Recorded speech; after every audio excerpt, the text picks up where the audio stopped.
Okay, moving on now to install High Sierra.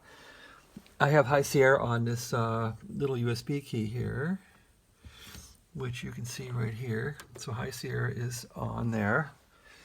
Here's the Mac Pro. I got a PC keyboard on here, so I'm gonna hold down the Alt key here. So we're gonna power on here. Hold down this Alt key.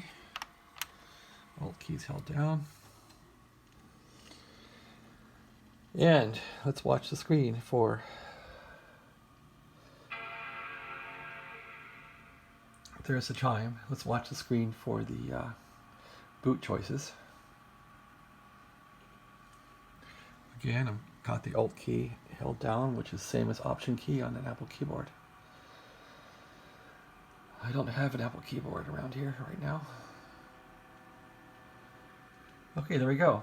There's the boot choices. So I'm going to use the slider key here and slide this over to my USB key and hit enter.